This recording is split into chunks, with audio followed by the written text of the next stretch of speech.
thewellnesscouch.com, streaming wellness into your lives. This is Up for a Chat with Cindy O'Mara, Karen Smith, and Kim Morrison.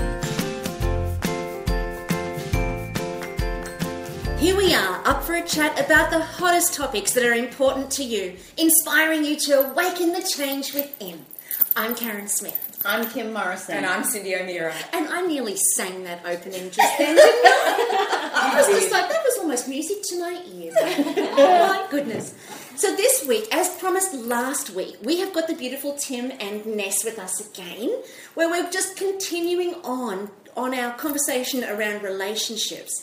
And last week we kind of just touched on femininity versus masculinity and what that really means. We didn't get to talk about sex or shagging or anything like that. So, ladies and gentlemen, for those of you who are listening, it's highly likely that this week's podcast is going to get a little bit X-rated. So again, if you've got kids, you may want to tell them to put their earmuffs on. Just saying. Just saying. So welcome back, you guys. Thanks for joining us again. Thanks for having us. Once again, pleasure. What a treat. Looking as hot as last week, I might say. And just that everybody knows, while we were doing our podcast last week, Kim and I, and kind of Cindy and Ness really didn't get much of a say in this, but Kim and I and Tim decided that it would be really, really cool for these two spunky monkeys to join us at our Awaken the Change Within retreat, which is going to be held at the end of November, the second last week of November, up here at the Mantra Hotel in Mooloolaba. So for those of you guys who are flirting with joining us, make sure that you go to the website to book your seats, and do it now because we are running out of spots. And it's all the www.awakenthechangewithin.com. And you can find all of the information about the event right there on the website. And then once you register, we send you out a letter with everything that you need to prepare for the event. But we decided to invite Vanessa and Tim to join us on the last part of the last day of Awaken the Change Within, where we're inviting you to bring your partners along. Because there's nothing more powerful, there's nothing more profound than when you both leave an event speaking the same language. And everything that you've learned from Awaken the Change Within will give you a whole new language and a whole new way of being in your home, not only in the context of the way that you prepare your food, the way that you feed your family, and the way that you feed yourself, but it will also give you a whole new context in terms of the relationship you have with yourself, the psychology behind success, and I'm going to be talking a lot about emotional eating and food addictions. And then we're also going to have Vanessa and Tim talking a lot about how you can create a dynamic in your relationship that ensures that your relationship sustains the ups and downs and the bumps and the turmoils and the challenges that being in a relationship brings. And when you can have the kind of conversation where you've got both the husband and the wife, or the boyfriend and the girlfriend, or the boyfriend and the boyfriend and the girlfriend and the girlfriend, you know, whatever works for you. When you've got the two of you going through the same kind of education and same kind of information, as I said, it does allow you to leave with the same language. And when times do get tough, you're able to sort it out being on the same page rather than me listening over here and speaking from somewhere that you don't understand. So make sure that you check out the website. It's all the www.awakenthechangewithin.com. And book your seats and do it now. Yes, baby. Well, are we doing a special for the partners? What if there are people that are coming that would like to bring their partners? So are we doing a special for that? Well, I think we definitely should. She says with inquiring eyes saying, yes, Karen, you are. Yeah, tell us. Yeah, no, absolutely. I think it's a really good idea, and I felt quite inspired when Kimmy passed a note to me last week when we were interviewing Tim and Ness. And so I think it would be really cool to make the last part of the last day, sort of, let's say the last half of the last day, to be all about relationshiping. And I think that there's a lot I think that there's a lot that the three of us bring, and then with these two spunky monkeys, I think it makes it a really powerful, supercharged part of the event. I agree. And good eye candy. Just saying. Ripper, Rita. So we finished off last week and we talked about the three different energies between the masculine and the feminine, and we left one in lurch. Can we pick up from where we left off, and can you share with us, maybe refresh us with both of them?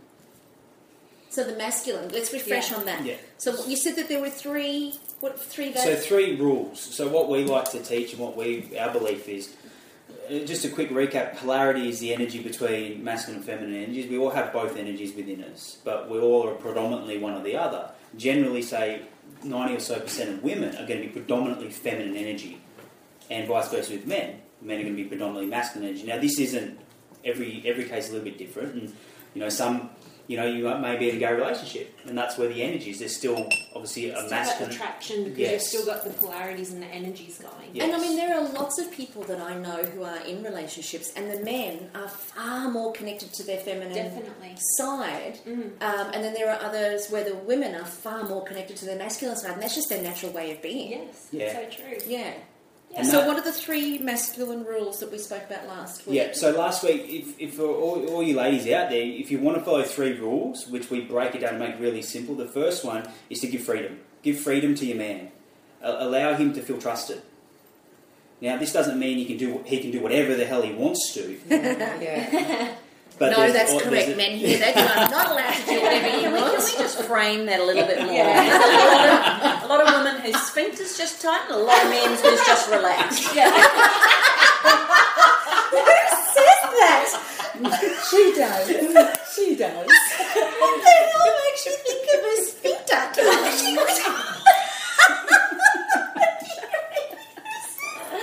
Have you never heard that when...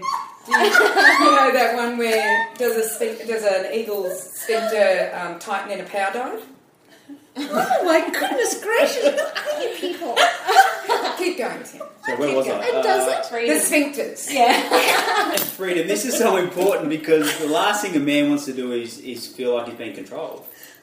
If we feel like you're being controlled, then you're either going to retreat, like a lot of men do, or they're going to just become a pleaser, what we call a pleaser. Someone who just does whatever. So there's a better way, instead of trying to control your man directly, control him indirectly. Yeah, by I'd say getting it's called attached. manipulation. Yeah, a little bit. But if it attaches to his highest values, Yeah. then I'd like to say it's not. Let me give an example of this. Let me see if I got this right. So, Danny is someone who thinks he always knows where he's going, driving, and does not need a nav man. Yeah. So we're driving along, and I know he's lost. But he keeps going, and I go, it's all right, sweetheart. Don't worry about the nav man, because you know, thinking he so doesn't. No. And I'm dying to say, oh my God, you're so lost. Yeah. And say so. No, I didn't say that. But then when he finally goes, look, can you put the nav man on just to make sure I'm going the right way? I said, what a great idea. Perfect.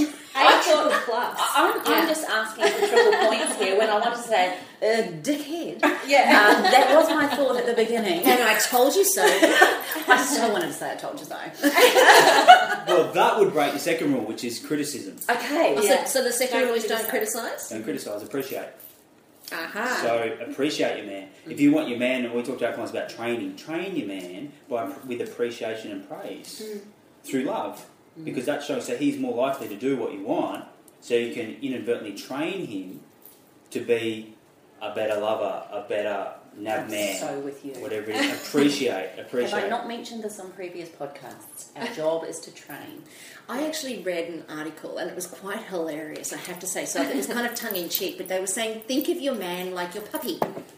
Oh, now, come on. No, well, they said pat him and stroke him a lot, give him lots of patting, lots of appreciation, and train him with positivity, not negativity. Yes. So if you think of it like you would train your puppy, you know, like teach him to toilet in the right place and put the toilet seat down. Like, and I thought that was... Stroke it, twirl him in the right place. I mean, Yeah. seriously. And who is the $2 $2? Yeah. I mean, seriously. You can't even say it. It's, No. it's a skanky $2. Either way. And you know why this works? Because at the deepest level, we believe that a man's mission, an evolved man, emotionally intelligent man, the mission for him is to make his woman happy.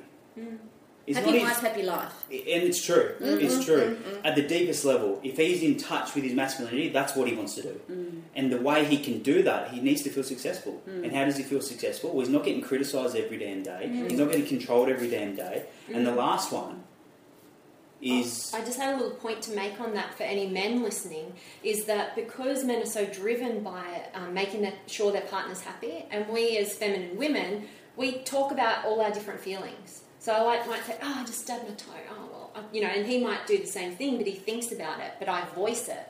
And when it can actually stack for a man.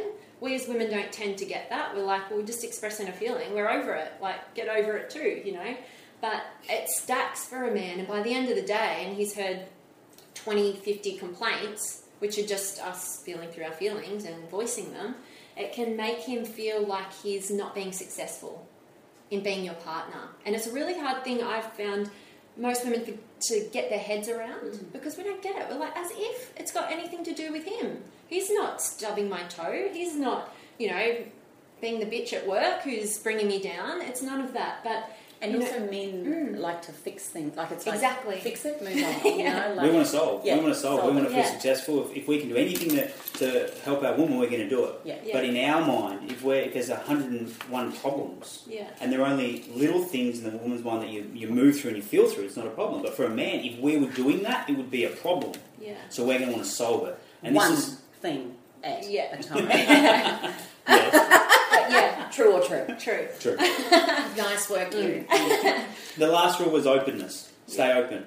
Don't close off. Don't close off. Don't go and retreat into your own mind, and because we know when women retreat, that's not a good thing.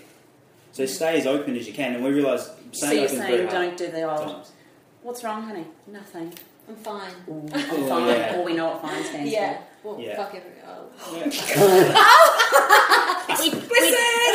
We did say put your children's nuts Exactly. on. We did. for. No, I was going They to probably say didn't even hear it.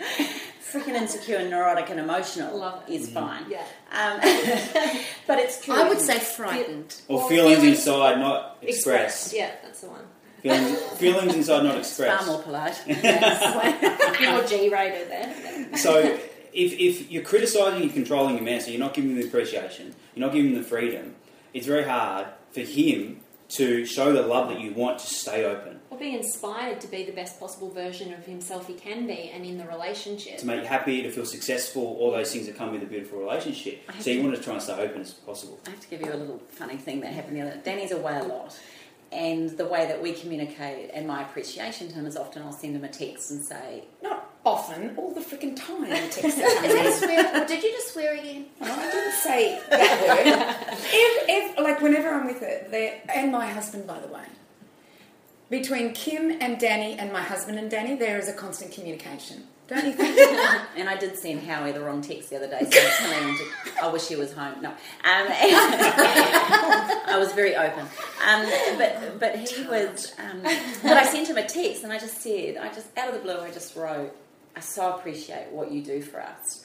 Being away 9 months of the year, because he misses out. He missed out on our opening the other day. He misses out on seeing the kids do things. So I wrote him a text and just said, I so appreciate what you do for us and what you give up to allow us to live here on the coast so beautifully.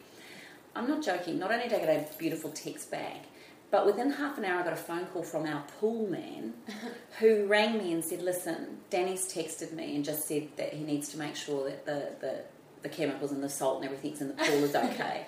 And I just thought, oh my gosh. You know, he is in Dubai making sure that my pool is okay, because he knows that that's a job I hate to do or think about.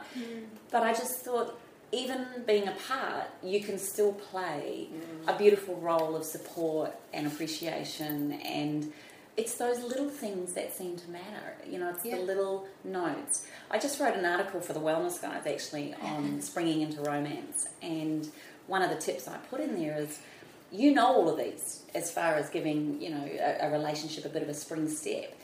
And I said, don't retreat into the abyss of relationship exhaustion. Let's actually step up into spring and create an amazing possibility of having this the best time of year. And so I gave some tips, and one of them was the simple thing of putting a note under the pillow when they get into bed that night. Or rather than sending a text, just put a handwritten note in their lunchbox or in their briefcase. And I know that sounds so silly, but the amount it means to me when I get one, let alone the joy I get in writing one. And I do it for my kids too. I write little notes in their lunchboxes, and Jacob does not. Oh, Mum, seriously. But I know deep down he loves it. And then one of the other tips, of course, I gave a few tips around the oils, but here's my number one tip. Hit us. Make a chocolate body paint. Oh, for goodness sake, she's going to go down every podcast. Can we just go back to openness? leads to openness. Oh, for goodness sake. But it was just, it's making it fun, you know, like, and it was an organic chocolate body rub. You know, Cindy's Rapadura sugar, her coconut oil, a couple of melted cacao wafers, and 3 drops of orange. Wow. You hop into the shower together. It's a Jaffa chocolate body paint, body wash, body scrub. And Danny and I, and it's good enough to eat, and I'm all, but I'm just saying that these sorts of things, to me, it's about creating fun. And are we going to make that a Christmas gift? I think we should. A chocolate body paint. A chocolate body paint. Chocolate body scrub. The ingredients. Oh. I think we should. Yes, I think we should do that. I think we should. But what would you say from that point of view from a man? Do you like it, getting notes? I mean, am I just barking up the wrong tree here, or is it the right thing to be doing for you? No, you're definitely not barking up the wrong tree. We love the little things, but a man's mind works a little bit different also. And you can look at a point system. So a man's mind goes, I do a big thing, I get 100 points. Job done. I pick flowers at the wedding, that's huge. Oh, that's all I've got to worry about. That'll take care of next year. That'll take care of next year, yeah. Where women's mind works different. All the little things are just 1 point. So the dinner. even that, you picking the flowers at the wedding, that's 1 point. 1 point. You marry me, that's another point. Yeah. A man's mind, me marrying you, that's 1,000,000 points. That's the whole life done. No more. Oh, wow, that's So that's how our minds work, and we dig into this a bit deeper with how we teach, is about how our minds are different, and how the perception a man has and the perception a woman has is completely different. So all the little things are amazing, and they're great tips. Yeah, but also, just on a point with that, is the love languages. If you've heard of that, you know, we're all different, because that lights you up so much to write that note and how you feel when you receive that. You know, is it different for the person receiving it? What's most meaningful to them? You know, and the 5 love languages. So there's, you know, some people love receiving gifts. So that note can be a gift. It can be flowers. Like Tim picked me some hand-picked flowers, stole them out of everybody's garden the other day. Nice. Way to go, you. That scored 2 points instead of 1 for some bought flowers. Yeah. So that was double. That's double something. And it's interesting that you say that, because every time I go away, I hide little notes all over the house. So when Matt opens his drawer to get his toothbrush, there's a little note there that says, "Guess who loves you?" Oh. And then he goes into the shower and he grabs his soap, and he's behind the soap is a wet, sloppy note that I put, "It's me." And I know in the order in which he works around the house, so I put the notes in the order in which he works around the house. I love that. And when he goes to bed in the night, he pulls the sheets back. At the bottom of the bed, I've got chocolates. Oh. And his favourite chocolate. So when he puts his feet in, he's going to freak out because he's going to think there's something in the bed. But it's all chocolates for him there. And I do that every time I go away. When he opens the fridge, there's notes. When he goes to the freezer to get his steak, there's a note. When he opens the, like everywhere. And every time I go away, I come up with something more creative for him. Oh, I love it. Yeah, I love it. And I have a fat time doing it, because I've got to come up with, there's usually, 20 or 30 notes around the house where they're real surprises, and I hide them in his car, and I find his diary, and I know the days that he's going to go to the diary, and I've got a little love heart on the diary. And I go, "Guess who loves you?" Or, "You love me, don't forget." Or Was that a control one? A little bit, yeah. Maybe just a little bit. But A loving control one, though. Yeah. But do you know what's really funny about that? He never rings me to tell me, "Oh, that's so sweet." I ring him and I say, "Have you found all my notes?" And he says, "Yeah, I found 8 of them." And I said, "Oh, well, no, there's another 30. And he goes, "Oh, geez, hun." Yeah. "Oh, really?" You've exhausted him after 8. Yeah. But if I do something for him, like if he mows the lawns, he's done something for me. Yeah. He's done something for me. And then if I do something for him, like I go and buy him his steak. If I buy him his steak, she is. If I buy him his steak, he's like, "Oh, hun, that's awesome. Yeah. Oh, that's great. Thanks for that." But the little notes, no. I get nothing. So the 5 love languages.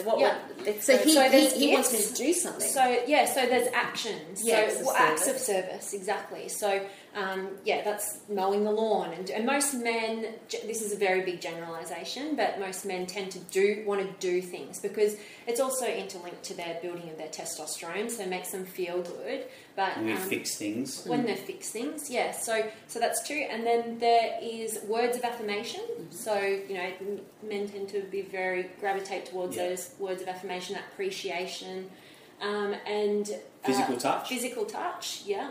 which is obviously affection, all forms of affection. Yeah. Doesn't just have to be in the bedroom. Yeah. Swallow. You didn't just say that. I hope nobody heard that one. Keep going.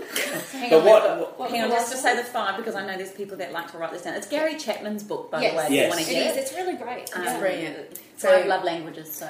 Acts of service, Words of physical affirmation. touch, words of affirmation. Oh, and Gifts. quality time. Quality It's time. our number one. Mine. We got that. Quality Yeah. time's mine. Yes. Yeah, I like quality What time. we tend to do is we give love in the way that we like it. We like it. Yeah. And then we get disappointed when we don't get it. Exactly. Yeah. Rather than knowing your partner, we'll have to go, ours is quality time. Yeah. And we spend all day, every day together. Yeah. But say Vanessa's was, say, acts of service, if I was smart, I'd go, okay, mine's quality time, so we'll spend lots of time together, but I'll also do things for her, even though I don't feel as much love. So that could be something that's happening. And part of what we touched on last week was, being able to attach yourself to your partner's highest values.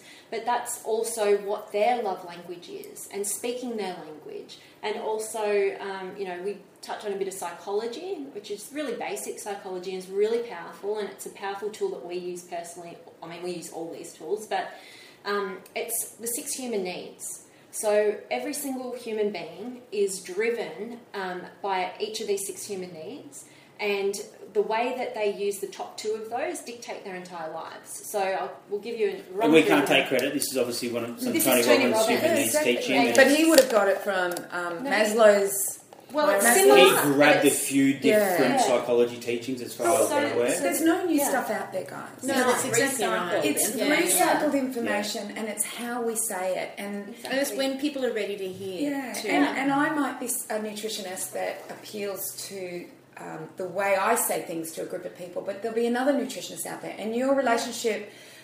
People who will appeal to one group but maybe not another group, and the same with Kim and Karen. Exactly. And I love this, and it doesn't matter where our information comes from. Yeah. As long as it's getting out As there. long as the information is getting out there. Exactly. So let's talk about those 6. Yeah, so the first 4 are the needs of the personality. And so they are certainty, the need for certainty, the need to know that you can avoid pain and gain pleasure. So it's comfort. There's also the need for uncertainty and variety, the need for newness, the need for change. And then there is the need for significance. So we all need to feel special and unique. And the last of the 4 needs of the personality is love and connection, which, we truly believe that every single one of us is here to love and be loved. And that's the purpose and meaning of life. So that's a huge need. And everybody fulfills all of those top 4 needs. But in order we believe, to live a truly fulfilling life, you need to move into the spiritual needs, which are the last 2, and they're the need for growth, the need to feel like you're progressing in life, and the last one of contribution. You're actually giving to something bigger than yourself, and you're contributing to somebody or the world, and there's different extents of that. But the way that you need to understand yourself, and this is a really great tool to use to just get a basic understanding of why you do the things you do, why you act the way that you do, why you say the things that you do, why you feel the way that you do. And when you uncover we have a structure that you can go through and discover what your driving forces are in these 6 human needs. But just recently, to bring in a bit of story about this, Tim and I, in our relationship, were noticing a couple of hurdles. We were having some bigger tiffs, and we were like, what's going on here? Because when we first discovered this, we recognised, my top 2 needs were love and connection, and then growth.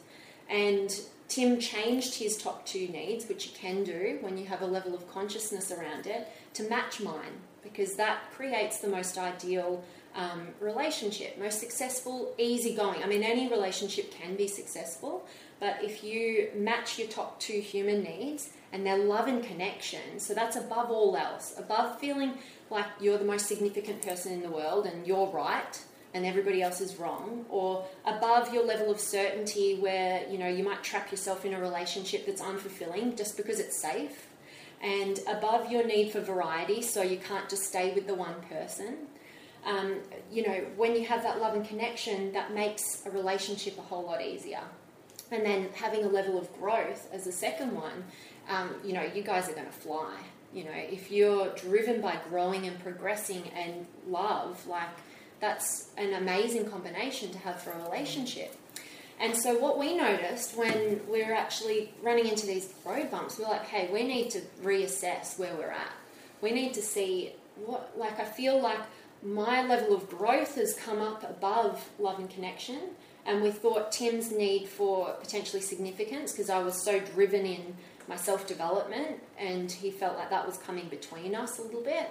And so we sat down and we reassessed. We sat down at the surf club, beautiful view, and we just spent about 4 hours deciphering what our top needs were and building that level of consciousness within ourselves. So, and then once you recognise, like, yeah, that's exactly what had happened. My growth had come above my love, and actually my need for variety and uncertainty had come before love. So you can change. We're always changing. We're always evolving. And if you're not conscious, this is what happens. And, you know, and Tim, what had happened for you?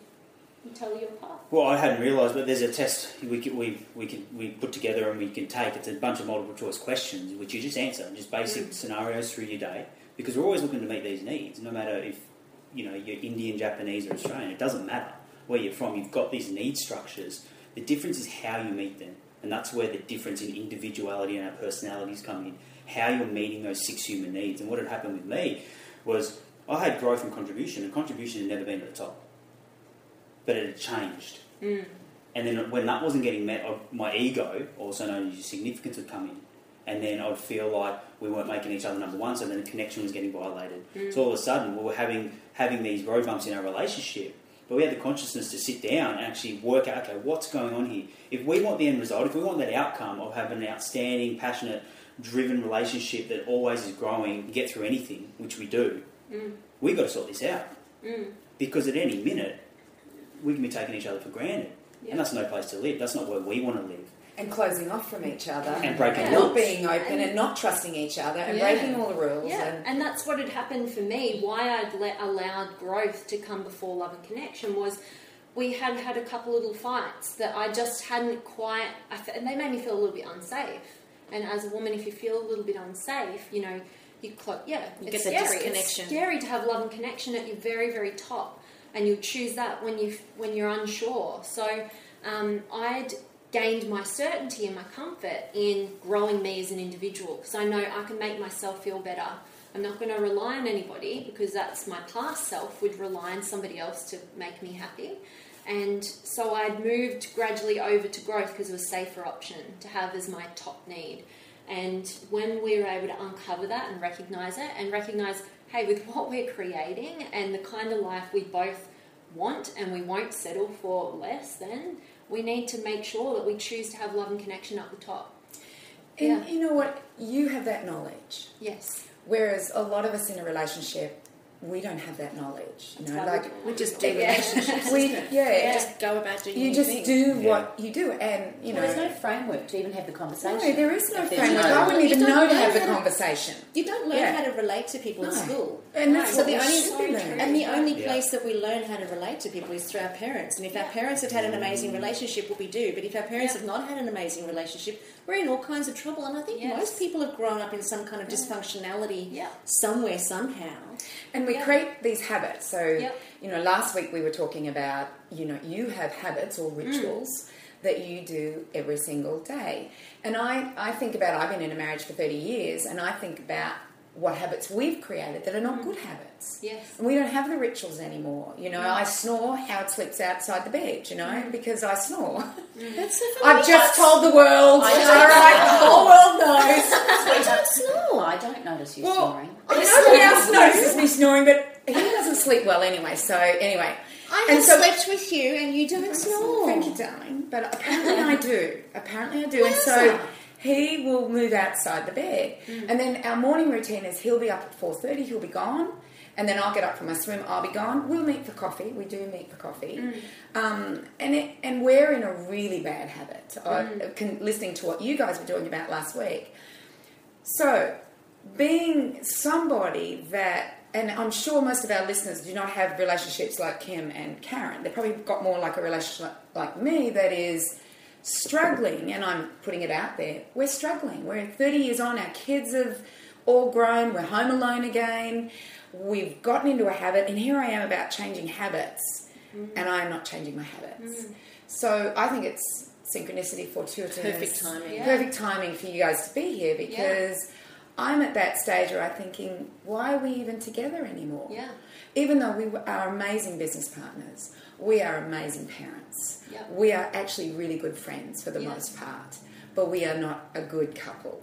So I go, what do we do? What is, I know, we're in our 50s and 60s and you're in your 20s and 30s, but I feel like you have the tools, and that's what people like me need, are tools like you, what you've got. So tell me, where do I go? It's sort of like what we touched on before, that we're constantly changing and evolving as individuals. And, especially, we've come across it a lot doing what we do, is people in relationships, especially with children, and you give your life to the children and that's your way of life until the kids leave home and you're like, hey, who are you? You've got to reinvent yourself again, don't you? And it's it's about who you are. Exactly. And the problem is we don't know who we are. So how else is somebody else going to discover who we are and give us what we need if we don't first know that ourselves? So it's about empowering ourselves. And, on Tim and my journey, we started with relationships and all this sort of thing. And then we got to a point where we were creating this online program. And the first, week 1 is all about empowering you. And then this list got bigger and bigger and bigger and bigger and bigger. And we're like, we can't do it for 1 week. We're going to blow people's minds. They can't take all of that It's in. too much. Yeah. So that's why we're so driven to, first and foremost, help people with their relationship with themselves. Because if you can't do that, then you have no certainty whatsoever how that's going to work out. If you don't know what you need, if you don't know why you do what you do, and what's most important to you as an individual, then you can't meet somebody else and be full. You will probably just go to them and rely on them to fill you up, or, you don't even know what you're fighting about, or there's just this disconnect because you're not looking after yourselves. And, that's why I like your ritual that you talk about, Kim, about really, lathering yourself up and building your relationship with yourself. I like that. I've got a question around that. In terms of, for most people, they don't know who they are, and I think that's so profound, because we don't. We've really lost ourselves in our conditioning and our beliefs. So if a person doesn't know themselves, but they know what they want, so they know that they're missing that love and affection, and they know that they're missing that touch, and they know that they're missing communication and connectedness and togetherness, and they know that that's what they feel like they're missing. Because is it fair to say that we know what we're missing? We don't necessarily know who we are, but we know what we're missing. Do you think that there's value in being able to give what we think we want? Of course, but it's very difficult for most people to do, because we believe that you're either coming from a place of love or you're coming from a place of fear. That's just the simplification of what we try and teach. So, and emotions are an expression of that. And generally, when the deepest fears that dictate our entire lives are that we're either not enough or we won't be loved. And no matter, be alone. Yeah. Is that not being loved? Well, for sure? exactly. That's the deepest level. But then there's all the umbrellas. Fear of rejection and fear of failure, and fear of being alone and all of that. But really, it's just because you don't feel like you're going to be loved or you're enough. So, basically based on that, it's I lost my train of thought. So being it's not enough. You're not enough. Yes. Or you're looking for love. So won't be loved. You won't be loved. So they're the two fears that we have. The deepest fears. And so when we're driven by that, we know we're missing love, say. We know we're missing that special someone. Or if it's a relationship we're in, we know we're missing that connection. Yet we tend to place blame on the other person. They've pulled away their love from me.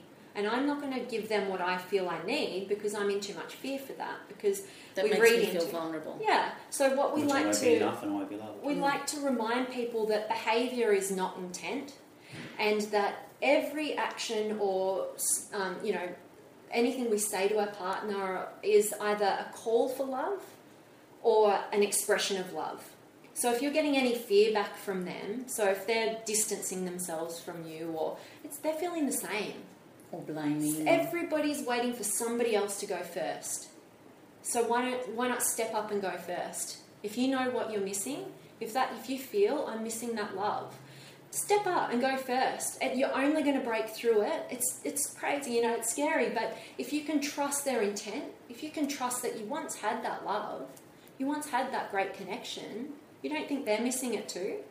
Of course they are. How do you work it then if one of you's got the aha and really contributing and doing that and wanting that, but you're constantly getting it's your fault, you're the one with you first. Because one of you's conscious and the other one's not. Yes. So how long do you give it before you go, you know what, maybe this isn't meant to be? You just got to, we like to give a sort of, say, we don't like using time frames because everybody's individual and unique, but a really great place to start is knowing who they are. If you've got the level of consciousness, then we can work with you on that. And knowing, when you understand yourself to a certain degree, say you understand your 6 human needs, you've lived with this person, you know this person, you can work out their human needs without them having to tell you. You can work out their love language by how they show you love, or they have in the past, or whatever you know about them. Then just give. Give unconditionally. Fill them up, because their love tank's on empty. They haven't got any love to give because they are completely empty. And it's your job, any relationship can be turned around. That's our true belief. There's no such thing as, you're choosing to walk away, or you're choosing to both stay there. But you have to both, eventually take that responsibility for where you are in the relationship. But going back to, if there's only one of you in that level of consciousness and you're the one wanting to make the change, you have to understand your partner enough and fill that love tank up. Fill them up. Give it, there's nobody who's going to walk away from somebody who's meeting and exceeding all of their needs. It's not possible. It doesn't happen. And no. If you've got the consciousness, then we believe it's your job. Yeah. If you want that relationship to evolve and you want that to flip, you've got the consciousness, which means you've got the tools, you've got the fuel to start making those steps. And there's fear there, and it's hard. We've dealt with many, many couples who are years deep in a relationship, but the first step is admitting, admitting where you're at, and that's not blaming, because taking ownership over your position in your relationship is how you're going to turn it around, and not blaming yourself either. Exactly. Yeah. So that would be the first step. So not blaming you, stop blaming anybody. It just is. There's no room for blame. Yeah. Because then you're putting everything out of balance. So it's about actually taking responsibility. Perfect. Is that what it is? Yeah, absolutely. And then perhaps giving until you don't have the need anymore.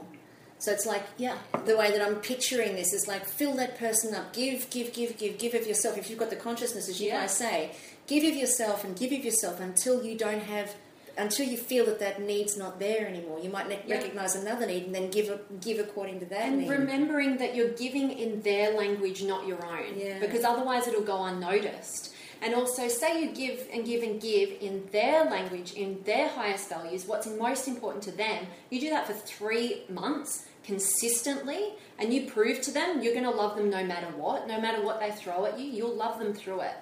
Love them like your child. Love them with some unconditional love, which you do give to your children. And then at the end of the 3 months, if they can't see that, and you've given it your all, I think you'd feel a lot more comfortable walking away from a relationship where you've given your all and they can't come to the party, because there's 2 of you.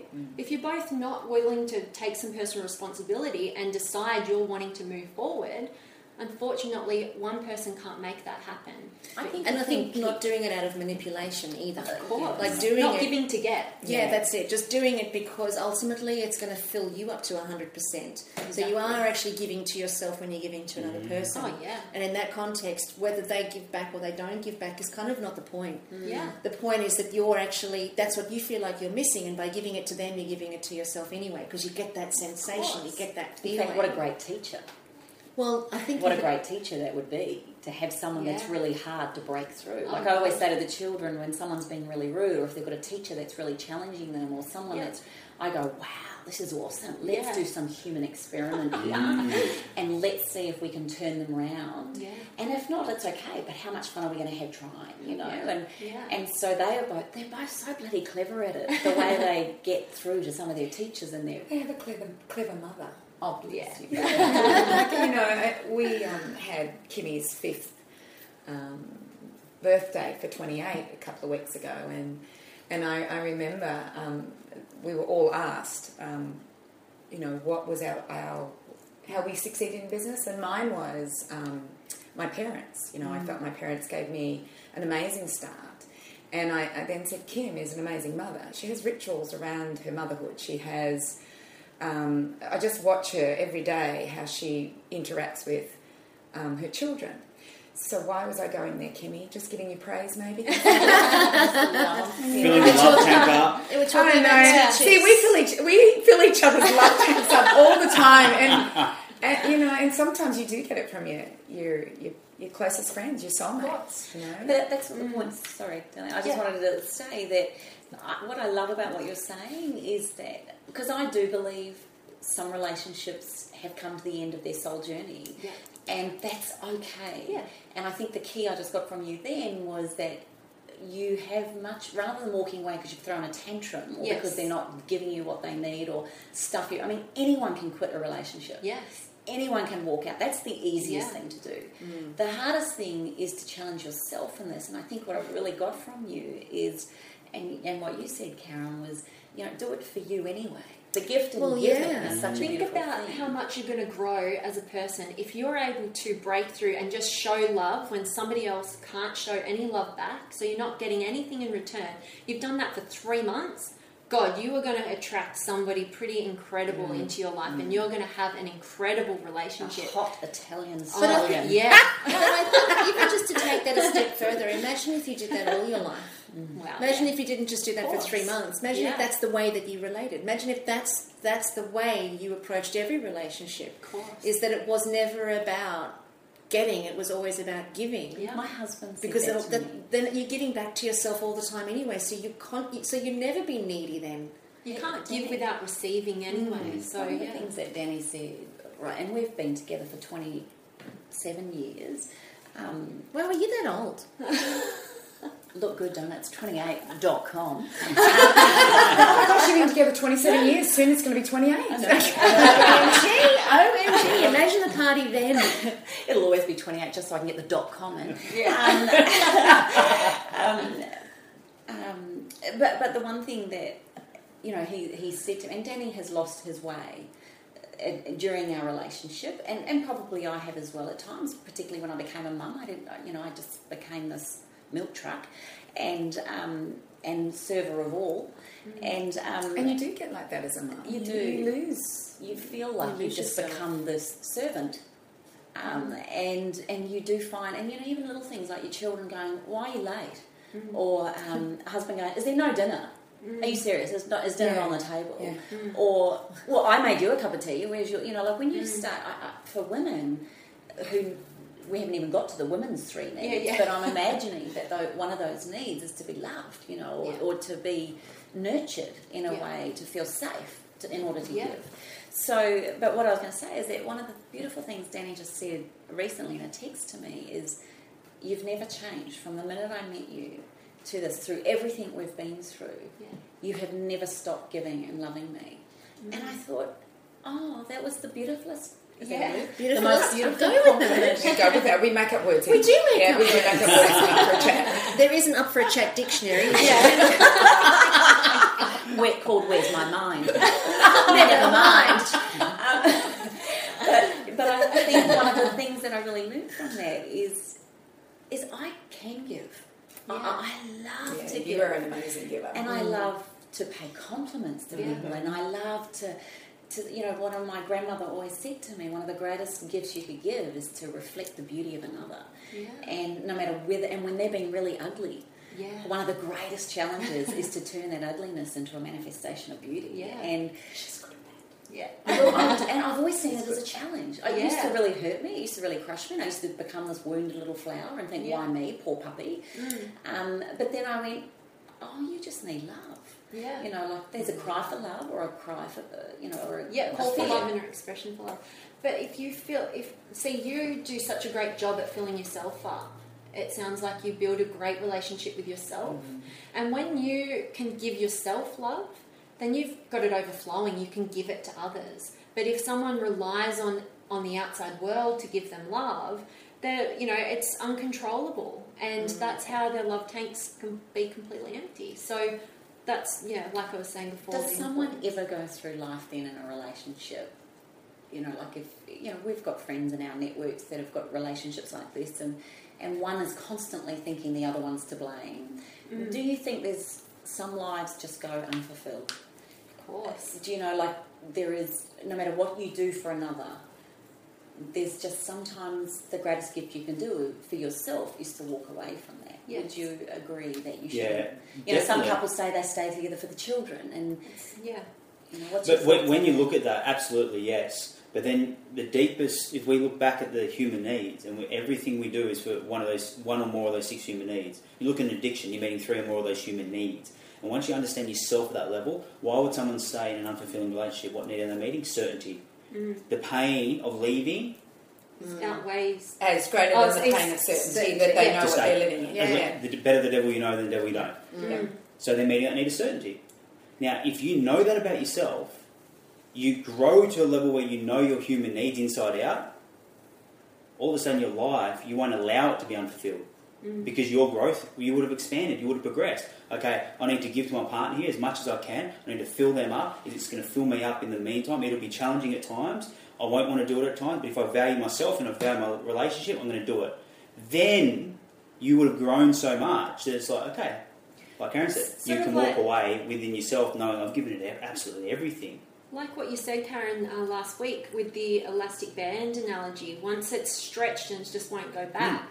That's what it's like when you understand yourself enough. You know what you can and can't accept, and you won't either continue being there or you'll try and make the changes. And whether that person follows through or not is the deciding factor. Well, we can't control anybody else. We can be influenced, but we can't control. We can only control ourselves. We can only change ourselves. Exactly. That's what I say to everybody. You can have no influence. We even actually talked about, do we really have influence? I listened to that this morning. Oh, did you? So why don't we move on and start talking about the feminine rules? Because I think we're probably going to be doing our hour shortly. No, we can't. I've got 3 other big questions. Oh, well, we're at 47 minutes, everybody out there, so... I'm sure people wouldn't mind us keeping going. Keep going. Okay. So when we look at feminine rules, so for the guys out there, they want to be following these, and for all the women... You want to be able to ask your men ask for your what men. it means. Ask your men for it. And the first one's attention. Women, you need attention. Oh, yes. Yes. And... it's out there now. all the time. But it's also, it's the willingness. It's the willingness for your partner to give you the attention when you need. It's, so that's part of the attention. Yeah, the willingness is huge. It's not like you need your man to drop at your feet every minute of every day, but the willingness... pretty rarely. Some are more high maintenance. That's correct. You can usually tell by the height of their heels. Yes, very true. Another rule is presence. Giving you a Gifts, present. diamonds. No. Is that what we're talking about? Diamonds, gold, anything that sparkles. Only if their love language is gifts. Yeah. Which every woman's love So language that's not is. what We're actually talking about presence of people. Yeah, so being able to have an engaged conversation where your partner is present, able to listen to you and give you some understanding. Even though he might not understand what the hell is wrong, if your man can be engaged and just feel what you're feeling and understand that you're actually feeling a certain way, that's part of. And then the last one is safety. Yeah. That's it. Yeah. Be emotionally safe with that partner, not just physically safe, right? So safe in the fact that we trust that they're going to consciously choose to do the best by our relationship. They make decisions based on us rather than just them. That makes us feel very unsafe as a woman if you feel like your partner's just taking care of himself and not moving towards making, as a couple, making those decisions. Which are linked to the human needs. That safety is about the certainty. The certainty within you as a couple, that you're a strong couple moving in the right direction. So we always say is to create a vision around your relationship. Like any area of your life. If you want success in an area of your life, create a vision. What are you going for in your business? Is it just, we'll see how we go today? Or have you got goals? Have you got figures you want to hit? Have you got people you want to help? Same with your relationship. Yeah. And I think, too, that sense of safety around self-expression for women, because we are so expressive traditionally, to be in a relationship where we can feel safe to be self-expressed, to share what we think, to share what we know, or to share what we believe or see or observe. Yes. And sometimes in relationships, because men may not be on the same wavelength as the women, you might express all of your emotional innermost, and it's met like with a brick wall, especially if one person in the relationship is conscious and the other person in the relationship is less conscious, and opposites tend to attract too, don't they? It's a really good tip just on that point that you brought up, Karen, is that women, if you can understand that about yourself, that sometimes it just feels good to let it all out. And it's not necessarily you're looking for a solution or for your partner to fix the problem, but you see a man's mind, you've got him for like 3 minutes. And if you don't let him know before you start, if you don't recognise that you just need to let some steam out and you're not looking for a solution, and you don't let him know that, hey, I just want to let this out. I don't need any solutions. I just really want your presence. I just want you to listen to me and maybe give me a hug or something. And then that relaxes a man, because otherwise he's getting, you've just went through one thing and then another thing and then you're on a completely different subject and he's trying to find the solution and he's lost it. And then he gets angry and then he tries to throw out solutions to you. And of course you don't want the solution. He's making a problem out of your problems, So you feel annoyed by it. You create a whole different dynamic in the relationship in a fight, where both of you truly, the intent was pure, but you didn't have that understanding of yourself and you couldn't express to your partner what you truly needed. So that's what, a really good point on that is the difference, I think that's a really good distinction there too, is to really understand what the intention is. Yes. Because if you go to the highest intention of the conversation, it's peace. Yeah. He wants peace for you, you want peace for you, but you're just both going to go in different directions. Exactly. Matt and I had a conversation the other night. I was having a bit of a conniption myself. Unusual. No, very, very. I'm usually very calm. And I said to him, Matt, I need to tell you something because I think my feelings are so intense that there's nobody else in my life that can cope with them. But I know that you will. But nice preempting. I know. Nice. I know. He's now got the chest out. His ears are fully flapping. He is ready. Yeah, and he was. And he goes, righto, hun. Yeah. And like my Matt, he's like your typical Aussie male, He's big and he's hairy and he's strong and he's masculine, He's your typical Aussie bloke. Yeah. And I said to him, I need to tell you this because my feelings are so intense. Nobody else will be able to cope with them. And I know that you will because you're so big and strong, but I don't want you to fix this. Yeah. I said, because you cannot fix this because I can't fix it. I can't fix it, you can't fix it, but I just have to get it out because it's just circulating around in my head. And now she's got 10 seconds of the 3 minutes left to say. Yeah, exactly. And you know what? That is so right. I spat it out. And within seconds, he's like, "Oh, did you see that?" We were watching telly, and he goes, "Did you see that?" And I went, "Yeah, actually, I did." Yeah. And he goes, "Oh, come on, hon, it's not that bad. You've got a pretty good life. You've got a pretty good life. You've got this, you've got that. And look at your beautiful fluffy dogs," because both the kids were sitting at their feet. And he goes, "You've got 2 beautiful fluffy dogs. It's really not that bad." And then he comes over and he wraps his arms around me. We were sitting on the lounge and he squirms on over and he wraps his arms around me and he goes, "Don't worry, hon. It doesn't matter what happens. I'm always going to be here to look after you." He says, "So don't you worry, hon. It's all good." And just me getting it out, holy caramba, I can't tell you how much better I've been since then. Yeah. But then also, for me, Matt's not a giant, but, I know I paint him to look like King Kong with the hair and everything, but he's not really that bad. But just, to me, he's very big for my size. He's quite a big person. So he comes over and he gives me a hug and I always feel so safe. Yeah. And just really to really confirm and reiterate what you guys are saying, I didn't really get that that's what I was after. Yeah. Because in my skin it felt very unsafe. I felt very unsure. And usually that's a transition time for me. That's a transformation time for me. So I'm good with it and I really thrive on that. Yeah. But during the time that I'm going through it, it's so uncertain. Yeah. And to have his safety meet my uncertainty, it was like putting foam over a fire. Yeah. Really, it really was. And I didn't realise that that's what I was after. And now that I've got the language from you guys, now I actually know, well, that's really what I'm after. I'm not going to die over here. All I want is... Yeah. He's my yin yang. Yeah. You know, Yep. Yeah. And I had no idea. And I'm going to tell him. I won't tell him about the podcast because he gets very upset when he thinks I've spoken about him on the podcast. Oh my God! The I whole know. Australia knows that. I know. We meet people at workshops and things, and if I have my children or someone or Danny there, they go up to them as if they know them, and I think, oh, don't tell Jacob what I said. No, they know. My Matt is so private. He's like, oh, hun, do you really have to mention my name? No, we don't, Jeffrey. I know there is so much to ask you guys because relationships are the be all and end all, and for many of us, they can make or break you. Oh yeah. I'd like to think that every relationship can make us and recreate us, but the reality is, according to Dr. Brian Weiss, he believes there is a couple of amazing soulmates that you will have through your life, and you're lucky and blessed to have them. And it's okay sometimes for those soul journeys to come to an end in order to make room for another soulmate. And they're always going to be there. It's just whether or not we're open and willing for the conversation. And probably what you were saying about the self-love. When you love yourself enough, you're going to be attractive enough. Exactly. And for those couples that end up having second marriages, maybe third marriages, there's a wonderful opportunity for reinvention. Yeah. I want to ask you, Tim, from the point of view of a couple of questions I've got here.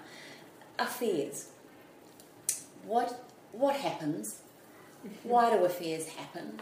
And I'm only asking you because us women just go into a major meltdown. I've got a belief that I don't think anyone goes literally looking for an affair, but somewhere in the love tank it's not full enough either with themselves, probably first and foremost, but then the fact that someone else lavishes them with some sort of attention or something. But what happens? Why are affairs there? And why should we feel so upset about affairs? Why are human beings monogamous? And give us the utopia answer now. Utopia. Well, the easiest and the answer that it's a great question, and it's one that we get a lot, and it's one that everyone's looking for. Why? And no man will be honest enough. Well, not many women are always honest about it. No, that's very true. And the underpinning of it all is about the needs. When your needs aren't getting met, you will go elsewhere. And not just your sexual needs. No, those deep human needs we spoke about. Yeah. When those needs are getting violated, you'll break your values to meet those needs. Yes. No question about it. Just on that note, I've seen some amazing relationships, and yet something's happened in the relationship, and everyone's shocked because no one saw it coming. Could you say that those needs also have to come from within? Like, I know we talk about these needs, so the needs for self comes first. Yeah. So sometimes it can be the self needs that we're not giving to ourselves enough, which is why we go elsewhere. Even though we've probably got utopia in front of us. You can't see it. You can't, right. You can't feel it because your needs are with you. And also, just on the point of affairs, there's not just physical affairs. It's an emotional affair that would have been taking place well before it eventuated into a physical experience. And when we talk emotional affairs, so many people, a major point is if you're not making your partner feel like they're number one, or you're willing to make them number one, people go to their children, or they go to their friends. They go somewhere safer than their intimate partner to fulfill their needs. And when we do that, you're going to have problems. If your partner perceives that anything is more important to you than them, you're always going to have problems. And this is where the basis of the affair will start. It starts at an emotional level where we feel like we're not as significant to our partner. They'd choose something else over us, whether that be work, whether that be the kids, whether that be our friends. The challenge is then in that is that you can't predict another person's perception. So they may be perceiving that they're not number one, but in your mind they are, and they've just got a whole world of other communication drama going on around So that. then the question is, what aren't you doing to portray that? They may have a perception that you're not making them number one. They've So got how a can voice you- that. How are you contributing to that? Yes, and that's that ownership and that personal responsibility. Yeah, And- you just bring up a really good point here, and I know Karen's mentioned this before, and it's just really hit me again. Actually, when you get to having sexual relationships, you are stepping into adulthood. You are conceived to be an adult, to have that responsibility, particularly once we hit into marriage and long-term relationships. But Karen's always said this, and I love it. It's like, you're an adult. Yeah. Ask the question. Yeah. If you're sitting there going, oh, he doesn't love me, he doesn't do this, he doesn't do Exactly. that, why not ask him? Yeah. Or why You not can't ask know. him? You can't know. You can sit there with a world of perceptions, but you can't know until you actually ask. And too much fear. People would rather make the assumption, and generally speaking, that's always going to be the worst possible scenario, which traps them in their fear. So they feel like that person doesn't care, and if they put themselves in a position where they have to ask, they're losing some of the hand. And this is where people do themselves an incredibly disjustice, because they ruin their own relationships through their assumptions and their internal fears. So that's and why, the ego that stands between their ability to communicate. So that's why we like to say, it's either love or fear. You're only in either a place of love or fear right now. Which is it? Understand that at the basic level. If you don't understand everything else, but you can know when you're in a bit of fear. If it's anything but love, you're coming from fear. So we like to look at it to make it really simple: love or fear, and our emotions are an expression of that. Yeah. So love is gratitude, acceptance, playfulness, all those Freedom. those emotions that feel good. We can't avoid fear. No, because Fear is there, but we express it in judgment, we express it in frustration, we express it in anger, we express it in these disempowering emotions, and more to the point, we don't move through them, we stay there. And then we keep recycling that. We keep recycling that within ourselves first, because we generally blame ourselves first the most, and then we project it onto someone else, our partner or those closest to us. And something that we really like to say is that the way your partner is making you feel is a direct reflection of how they're feeling internally themselves. It's got nothing to do with you. That's what happens as human beings. We feel rejected. We reject the other person. We make them feel rejected. So it's a really good way of gauging how your partner's feeling is how they're trying to make you feel, and coming from a place of love and choosing the relationship over your ego. Yeah. Carl Jung said perception is projection. So whatever you perceive about another is what's actually going on for yourself. So you project it outside of yourself, and we do that unconsciously to reconcile it, to try and figure it out, but we don't actually realise that that's fear underneath that's causing all the judgment. And we miss the point. We miss that fact that I'm doing that to you because I'm missing that in me, or I have that in me, and it's causing me pain. So I'm going to give it to you so I can see it outside of myself and see what it actually looks like. And the part that we miss as humans is that I'm giving it to you and placing it on you and painting it all over you so then I can fix it for myself. We miss that final piece. Definitely. Yeah, and most of us don't have the consciousness to see it for what it is. Like you, Kim, you look at it as a challenge, which is amazing. Someone's projecting some fear, what would look at? You look at it as a challenge. Oh, they just need love, which is amazing. It's an amazing meaning. It's a great way to reframe that in your mind. More of us should take that. It's actually what we train men to do, because most men want to bust through a challenge, right? And so if we can reframe, their women's emotions as a challenge, and I'm going to be their rock. I'm going to, whatever they throw at me, I'm just going to be, like Matt is to you. He's your big arms, that certainty when you're uncertain. Because when a woman's throwing all that stuff out, she's very uncertain, and she needs a man's certainty. So when he can face the challenge and take it, like any fears coming from her as a challenge, like you do, Kim. Makes him very attractive. Hell yeah. It builds a polarity. Makes him quite spunky. And then she becomes very open. Open to the conversation. Where did you go? Well, I don't. Well, I'm not sure. Well, let's not speak of that then. So what I would love to say, when I went to a Raising Sons workshop, when Jacob was little, and the whole fear was it wouldn't matter whether we had no toy guns in the house or not, but Jacob would turn his sandwich when we're eating bread into a gun, or he'd turn the carrot or the celery stick into a gun. And one of the things that really was a big aha for me as a mother of a son was, look, boys need 3 things. They want a challenge, they want to save someone or something, and they want to be the hero. Yeah. And I don't think it's very different as a man. No. Now that I've been listening to what you're saying. Yeah, What do you think, Tim? This has been awesome. A huge part of masculinity is breaking through challenge. Yeah. So we talk to our clients about if the man isn't stepping up and being the man to what is going to make you feel successful. For me, get to the gym.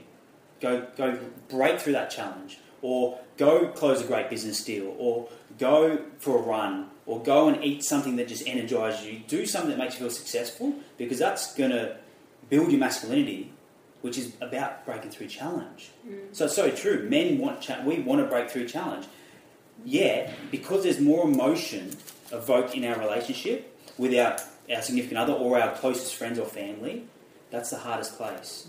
So we withdraw from that, and men's typical pattern is challenge in the relationship. Whoa, not up for that. Don't know how to, because we're not taught to be able to use our emotions and how to use those. So we withdraw to somewhere that's more safe for a man, potentially their business, their work. I'll go succeed there because that's safe. Come back to this thing here, this relationship stuff. Whoa, too hard. Women's general pattern, if they have kids, is the same thing. Too hard here, don't know how to deal with him. He doesn't get it. I'll go and grab my love from where? My kids. They stay with their kids. So therefore that unconditional love never becomes what it can be with their partner, because it's with their kids. And still meeting the needs, but if you're trying to build a relationship, a successful one, you need to be making sure that you're meeting and exceeding each other's needs first and foremost. And then that overflows into your children and your friendships and your family and everything else. Well, I always say that the greatest love a man can show his children is the love of their mother.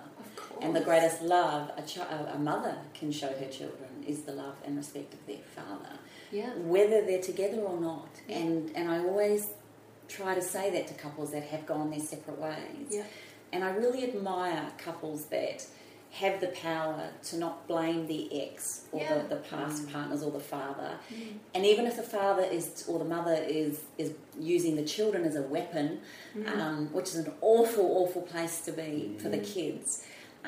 One of the most amazing things, but that comes back to what you're saying, is about self-care and self-responsibility and self-nurturing and self-belief. So that's just a reflection. I think one of the greatest gifts a parent can give a child going through that is to just teach them or try and show them that that's just a way. Of course. Not necessarily the way, and rather than going, well, actually your mother's a dickhead, or your father's a tosspot. But you know what I mean? Like, I just think that you're really opening up that possibility. Lead by example. Exactly, and I think that's the greatest gift you could give any child or relationship. And just on that point, you know, if it's a relationship where you're not going to go your separate ways, we truly believe that the greatest gift any parents can give their children is the possibility of an incredible love affair. You know, so that, you know, you make each other number one. You are over and above the kids. They can go to bed, you know, when you say they go to bed, and you spend your time with your partner. Oh, I love it when Danny sends me to bed. What's your foreplay? Do you know one of the tips I said in that article? One of the tips. She just asked you what your foreplay was. Come on. She's nearly bursting out of the seat right now. But one of the tips I said in this spring into romance was, even if you have dinner together, even with the children, and make it playful, and that becomes. When I watch Danny engage with the children, I fall in love with him even more. Yeah. When I watch them laugh and joke with him, I look at him and I go, God, he's a good dad. And then I'll say to them, geez, you guys are lucky to have this dad. Geez, you're lucky. Look at him, he's a spunk. And one of our therapists years ago said, you know, Danny, one of the greatest things you can do is show your affection in front of the children. I'm not talking about groping and pelvic rubbing and anything like that, but I mean the genuine affection. Because the authentic love that you have. Totally. And when they know that, you know, and one of the things I've had to learn as a choleric personality, a strong personality type, is not overriding Danny. It's very hard sometimes. But truly in that, I've also learnt that I have to allow him to be the man, you know, and because he's away a lot, I tend to step up and do all these things. And then when he comes home, I'm like, honey, we've been doing this fine without you, thanks. Yeah. Don't need you stepping in here and telling us how to put the rubbish out. We'll do it when we're ready. Instead, I go, honey, when do you think's the best time to put the rubbish out? I actually go back into that. No, I don't mean that to sound manipulative, but all of a sudden his chest puffs out and he's like, I've taken the rubbish out, love. I've taken care of it, that's fixed, I've solved it. It's like, it's okay. But you know what he does when he's home? He does little things like, my car is always filled with petrol. My wallet always has cash in it. Like, when he's home and around, all those little things are filled and done, and I don't have to think about it. When he's not there, it's actually okay that they're not done, but boy, do I value it when he's back, and it's those little things. So as far as affairs, do you think with an affair it can be worked through, moved through? Do you think relationships have an opportunity for regrowth? What's your thoughts around? Yes, absolutely. And like we spoke about before, when you know yourself and you know your partner and you know why things are happening and those needs are getting met within yourself and within your partner, the chances of an affair, we've never ever heard of a breakup when every need's been getting met. It just doesn't happen because we're human, we all have the same needs. Learn that about yourself. But if it did happen, like Ness said before, it's happened emotionally a long time previous. Yeah. Rectify that. And then look, we haven't been through that. But what we do know and what we have research is it absolutely can be rebuilt. Why? Because there are millions of couples out there who have amazing relationships who have been through that. And also successfully clues. And not blaming, because you need to actually recognise that, hey, okay, they went out and physically cheated, but what did you do? You're part of this relationship too. There's always two sides to the story, and you both, just because one person expressed that physically, it doesn't make the other person justified. They shouldn't be in the victim role. They need to empower themselves. They need to take responsibility for where they're at. And I think that, when we can understand and recognise that, okay, that person expressed it physically, but I was just expressing it in a different form. I was emotionally withdrawing and whatnot. So there's just different forms. And when we can recognise that, then we can actually understand how it happened, which is the first. You need to understand why it happened. And if you're willing to get to a level of consciousness to make that discovery, and you're willing to put the relationship first and move forward and create a vision of where you want to go, then we truly believe that you can do that. Yeah, society beats up the one who does the physical. Yeah, you jump into bed with someone else, and we're not condoning that behaviour at all. But that's only one side of it. And it doesn't help the person who's been the victim. It doesn't help that person being condoned and, oh, you poor thing, this and that. And because it can trap that person in this mentality of, I did nothing wrong, this person did this to me, and it's very disempowering, and they'll never move forward from that. Blame and judgment. Yeah. And then maybe have a fear around all future relationships, or in that relationship and using it as a blame tool. And you carry that on. Bringing it up as a weapon too. So what about an open relationship? There are people out there that have open relationships where we have friends. We have friends. We have friends. Who've invited us. No, maybe. Well, there are people out there that have open relationships. So I don't see how that works. But personally, we've got some friends who are like that as well, and it was... True story.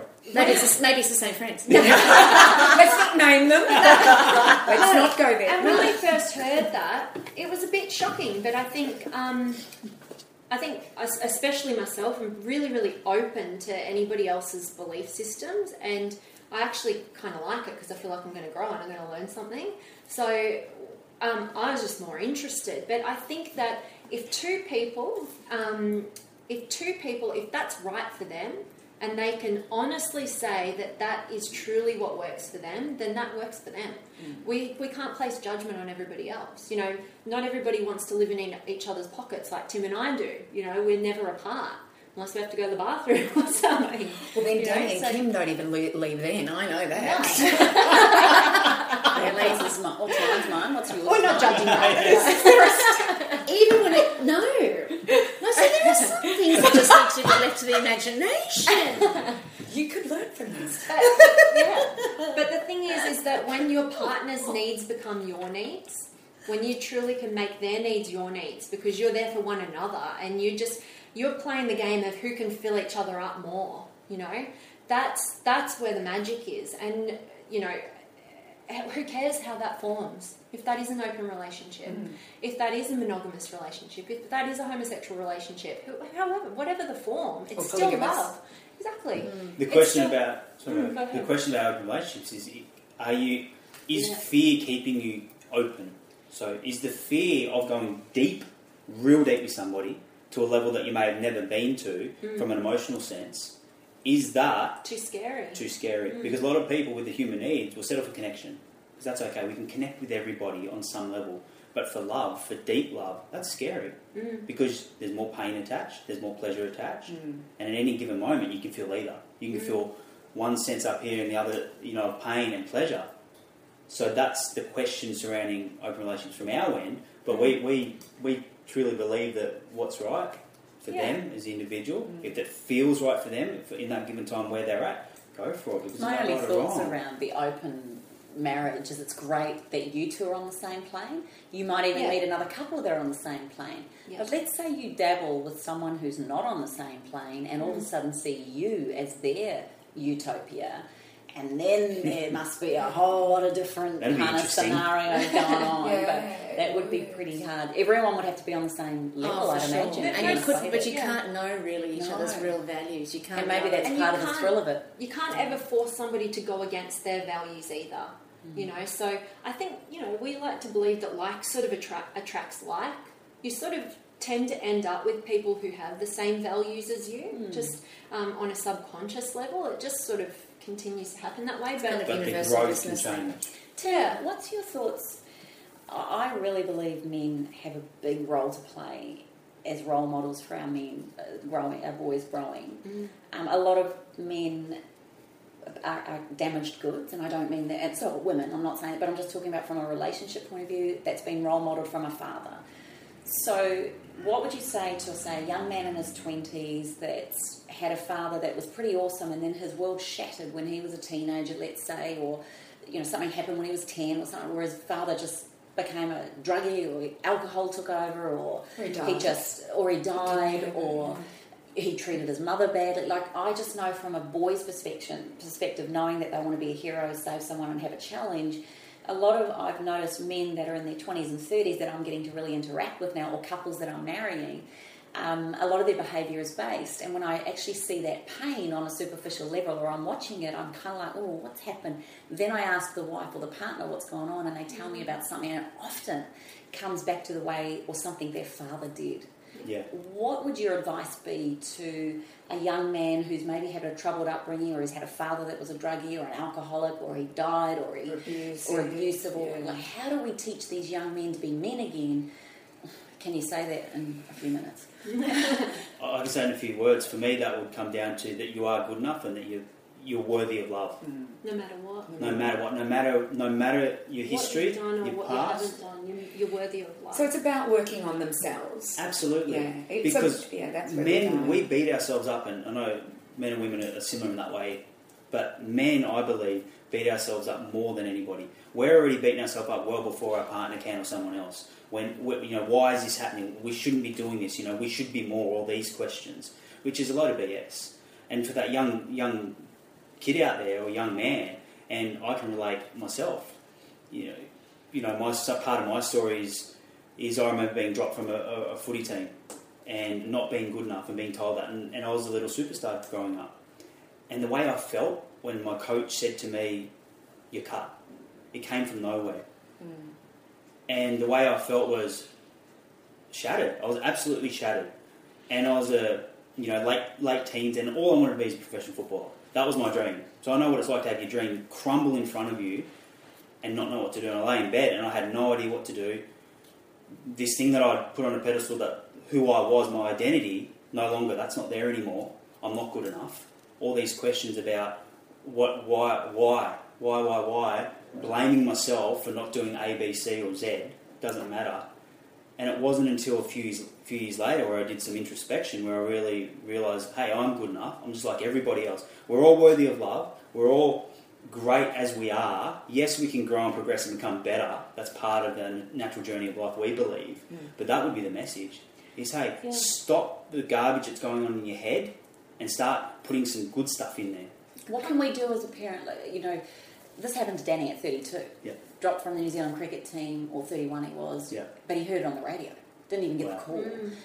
And I saw, and it was a decade of self-sabotage, and like looking back, I can see what he did.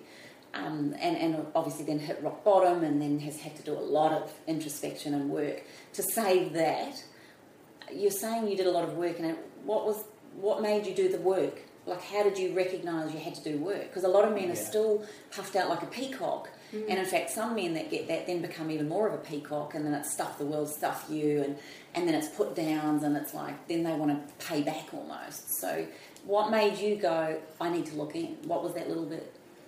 It's a great question. And at first thought, it was, I think it comes back to, again, we're talking a lot about those needs. It's about, well, I didn't know at the time, but I always had this need to grow and growth. And that's one of our human needs. And where it is on the hierarchy for everybody's different. We don't know that. Mine's very high. So I think what it was I'm not going to settle for a life that I don't feel that I'm worthy of more. Now, I think that comes from a burning desire within every individual. And I think everybody's got it, but do they have the courage to uncover it? And if they do, you'll find the how-tos, you'll find the tools, whether it's a book, whether it's a seminar, whether it's something that's feeding your mind. And one thing my stepdad always said was, feed your mind good stuff. Feed your mind good stuff. And if you do that, it could be anything. It might not be your time. Like that seminar I went to, it wasn't my time in my mind. I didn't have the money. I didn't have the time. It just wasn't going to happen. Somehow something within me said, I'll just go.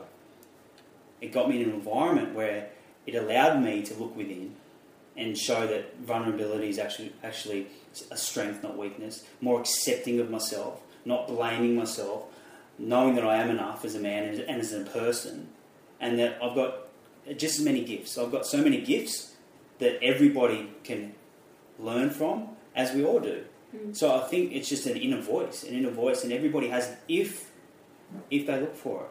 And that's the thing, being open to it as well, because many people can be telling you, Yeah. You've got to read this book, or you could do this, or go to this person, or go to this seminar. Yeah. But if you're in that stuff the world mode, it starts with blame. Yeah. It starts with blame though, because most people are either blaming themselves or they're blaming somebody else or some event, and that's what traps them in just feeling hard done by. And what do you do when you're watching someone in there? What do we do when I think that it's important to, there's two different ways to deal with that. Most people in society, will try and give that person the love and the support that they need, and that's always great, but you want to be certain that you're not trapping them in their victimhood. Like, this shouldn't have happened to you. I can't believe it happened. That person, I can't believe they did that to you, this and that. Because you can they start to unresourcefully meet their human needs. And they get trapped in this, you're doing them a disservice by treating them like that. Instead, sometimes people need always love, always coming from a place of love, and making sure your intent is pure and you're just trying to serve this person and help them. But sometimes we need to be balanced out a little bit. We need to, our perception is so lopsided at times when you get trapped there. And there's going to be times where we're going to stay there for a little bit. It's how long you live there for. If your life is living in that victimhood, then, you don't need people around you telling you should be there. You poor thing, you're a victim. It's about getting a good tribe around you, isn't it? Of course. Having a good tribe, and I agree, Tim. Learning, information, what else is out there. Keep on the move. Like, I know Howard always says to our kids, if you're in a stuck situation, keep moving. Just keep moving. Doesn't matter which way you're moving, just keep moving. Whether it's, you want to get out of university, because which is where we're at the moment. Got the kids in university. So if you're not enjoying that course, then move to another course or move. But don't just sit and do nothing. My dad always says, whenever you're going through hell, for goodness sake, don't stay there. Yeah, exactly. Keep going. Like, it's bloody hot in there. You're going to get your ass burnt. It's true. They stop and they get stuck and they do the same thing, and they get in this spiral downward instead of going, right, I'm in the spiral, but how do I start making my way out again? Which is back to rituals. You guys mentioned books and seminars and information. Do you guys run your own seminars? Because I think now would be a really good time for us to tell our listeners about where we can find you, where we can use you guys as a resource. So tell us about that. So the best place to find us, we've actually a little bit of a giveaway that your listeners can take advantage of, and it's Ripper. it's the Freedom Formula 8-step guide. So a lot of what we've spoken about is covered in that, and it's the 8 steps. So Freedom Formula 8-step guide. Yeah. And the website will be what is it? It's Tim and Ness, all lowercase. And the AND, so TIMANDNESS. .leadpages.net/up for a chat. Okay, I'm not sure if you're going to get that. Okay, so we'll write that down. So let's hit that again. So it's Tim and Ness. All the W's. Dot. Dot Tim lead pages. And Ness. .NESS. Yep. Dot lead pages. LEAD. Yep. Yeah, LEADPAGES. / dot net. Oh, .net. / up for a chat. This is some of the software that we use. So okay. And so they'll know they're coming from here. You'll know they're coming from us. So you can go to that page and you get. We've created a free guide. And what's that called again? It's called the Freedom Formula, and it's an 8-step guide to uncover, create, and start living your dream life. So is this the rituals we talked about last week? No, that's something we'll add that in. Thank you. We'll add that in for your listeners. I really loved your rituals. I just felt that they were just so precious. So Kim always talks about rituals. Oh, we're ritual freaks. Yeah. It's so important though. Yeah. You know, it's like habits. It's, you know, I have them all down pat for my food, health, nutrition. I have it down pat. Yeah. But it's so nice to see that, you know, couples have beautiful rituals too. You know? And I think the magic in the ritual, like Matt and I will do certain stuff that I've learned through my psychology. We'll do certain stuff, but only when our relationships gets to a really sticky point. And I think that the beautiful part about the rituals is that it never actually has to get to that in order for you to be doing the work. That's human nature, isn't it? We don't fix it till it's broke. And that's, you know, you've got to take measures daily. Because that's the conditioning. Don't fix what ain't broke. Exactly. If it ain't broke, don't fix it. You know, and how many times I've heard that over the years. But it's like they go to the worst in their mind and then they think they're going to fix it. They go to the worst in their relationship, then they're going to fix it. They go to the worst in their health, and then they want to fix it. And sometimes it's too late. Exactly, and we've had that experience with coaching clients where we've been really making progress with them and things are going awesome. And then they drop off the face of the earth and we haven't heard from them. We're thinking, hey, they should have booked in their next call. What's going on? And, you know, we get in contact. Oh, things are great at the moment. Well, keep the momentum going until we and hear they're great from them. for a reason. Exactly, and then a month later, things have dive-bombed and they have to pick up all the pieces again because they don't understand the consistency and they just give up. They think, everything's perfect, I don't need any help. You know, so... So do you guys run events and seminars for the public as well? Mostly, what do you guys do? We're putting together seminars. Yes. What we do is online. We do online programs as well. Okay. So where can we find you? The best spot at this... well, we've got myultimaterelationship.com. All the W's. All the W's. Yes. myultimaterelationship.com. That's the best place. But also with this new part of what we've discovered while dealing with couples is that, you know, because it all starts with you and a lot of people are on the wrong paths in life and they're living lives that they feel are expected of them. We've got this new angle and at the moment that's basically on our Facebook. Okay, and your Facebook, do you have your URL for your Facebook? Yeah, so it's just... All the W's. She's got your number. Facebook.com /Tim and Ness. All heaps of places. I want to send my kids to you. Ripper. Yay. Excuse me. I really want to We send... cannot be coming to an end. I have a very big question here. All right, well, we're not coming to an end, but I reckon it would be really good for young 20-year-olds. Yeah. I think it's a pre-marriage counselling course. I agree. relationship. I'm like thinking, I'd love my son to come because I think he could really relate to you, Tim. Yeah. He's a 25-year-old man. Yeah, for sure. He's a gorgeous man, just a gorgeous man, And and a beautiful soul. Yeah, he is, and he's not finding love, and I know he wants that. I know that that's an important part of what he wants, and I can feel him wanting to settle down, but because he has no love, he's not settling, and and I think I'm going to send him to you guys. Yay. Sure. Well, you can send him. The question is, will he go? He will go. I think he would love that. I think I'll get him to listen to this podcast. Awesome. Yeah. Not that Actually, we ever maybe talk I about won't get him to listen to this podcast. Maybe I'll just send him. But for some of the young guys out there, and I've got a great relationship with my younger brother, and he's in his mid-20s, and we chat every single week. And he's single and supposedly loving it. But if we know what everybody wants, he would love. But he's a real relationship guy, and he's had some long-term stuff in the past, and that hasn't quite worked out. But I was talking to him a couple of weeks ago, and he just asked a question, just pretty fluffy, and I knew that was his way of in I need a bit of help here, man, but I don't want to be too front and forward. You're my older brother, and you've got this stuff down, but I don't know if I do. Blah blah blah. And that makes me weak, and I won't look. Exactly, which he's is not garbage. a hero in that case. Yeah. But I'll say the same things which I gave him. I said, you want the 3 Ds: direction, decisiveness, and determination. Oh yeah. You have those 3 things. You have the 3 Ds. You'll have anyone. Exactly. You need to. That's where your focus needs to be.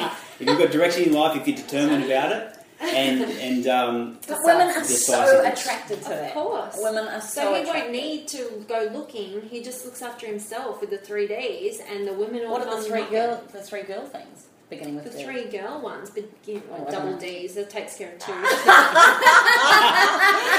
don't know. Is there 3 things? desire, dedication.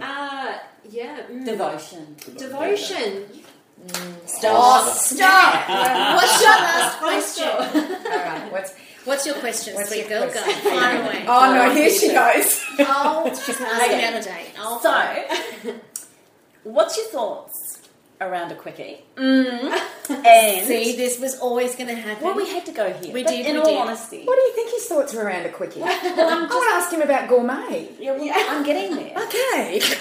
And what's in between? There's a lot of couples out there that have beautiful, intimate relationships and amazing connections all over the place. Just cut to the A question, lot of them girlfriend. are very big in the beginning, and that intimacy is easy at the beginning, and it's kind of more lustful.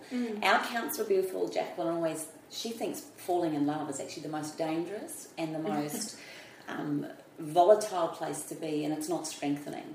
So it's fun, and it might be something that people get addicted to, which is why they jump relationships all the time, because it's that thrill.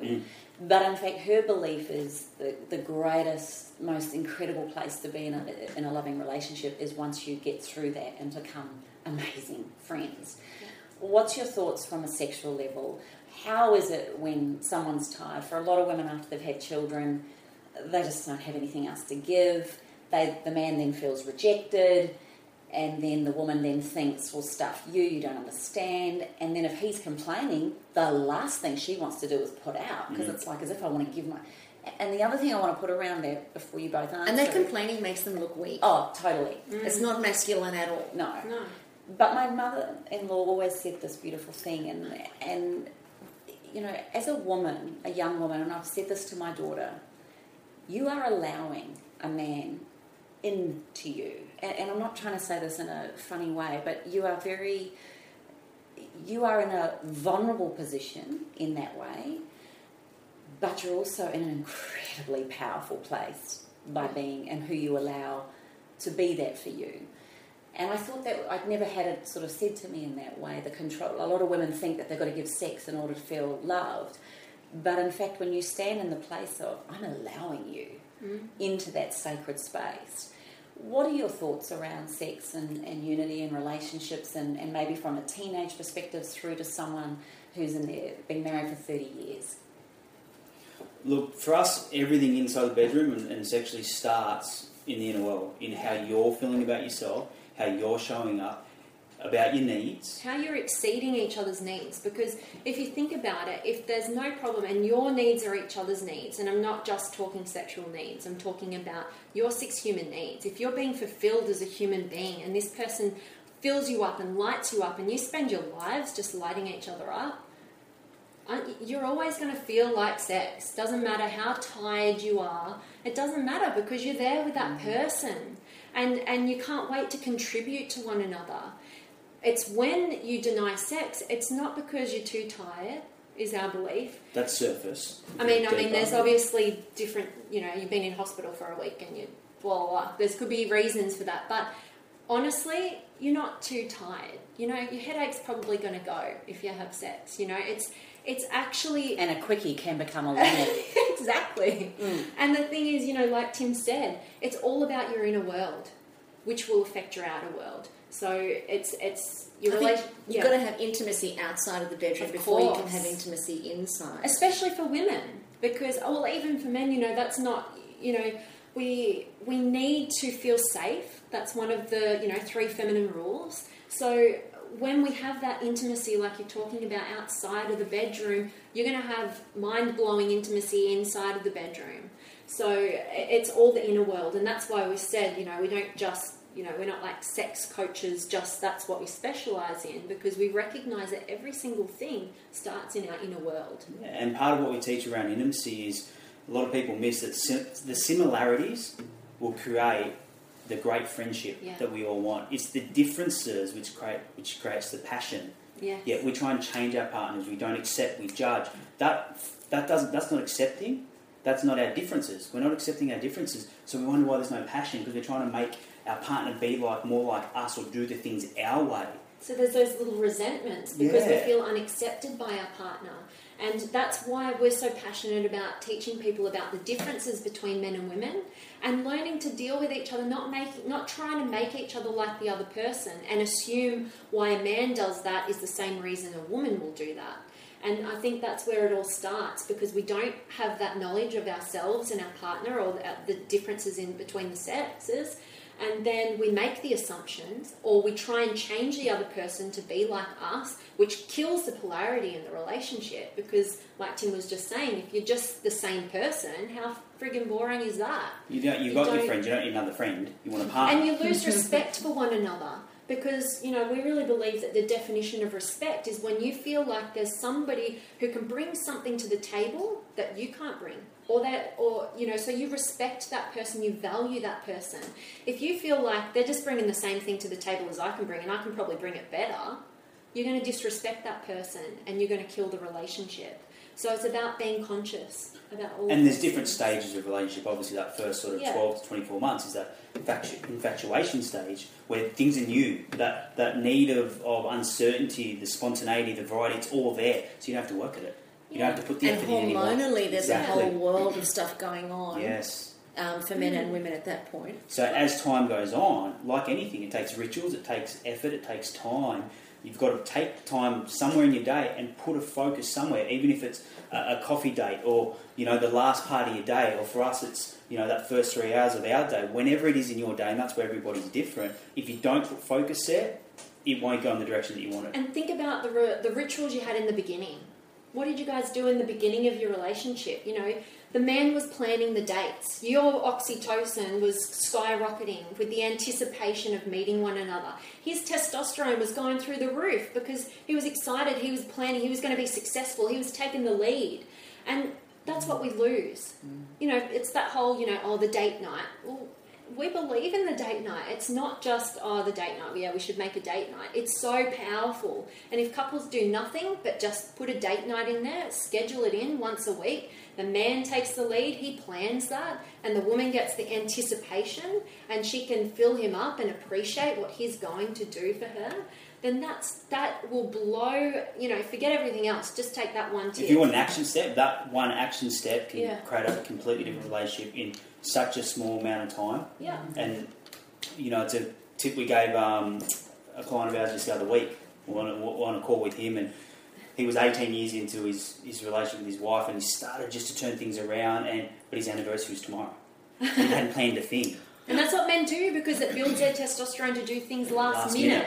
So if they can take that back a notch and recognise how they can build their partner's oxytocin is the anticipation. This man's thinking of me and he's going to the effort to plan something. It's just that understanding. It's one of the beautiful girls that works with us, Catherine. She's been dying to get engaged for so long, and they've been together. Well, Sam planned this for months, and it happened just a couple of weeks ago, and she had no idea. And I was in on it right from the beginning. How cool! When I saw what he did, Sam started planning this with a ring from me. 6 months ago. It's been good. We've all been on it. But she hadn't. So all our oxytocin rose quite a lot, actually. But what I'm saying is, you even look at a man differently when he puts that much effort into something. And it's not that we all expect 6-month dream things happening all the time. In fact, us women are quite simple, really. I mean, for me, Danny's little notes, flowers, ringing the pool guy the other day, was just like, are you serious? You're in flipping Dubai and you've organised that for me. Like, seriously, you are the best. Through to, for him, his needs, a photo, like just sending...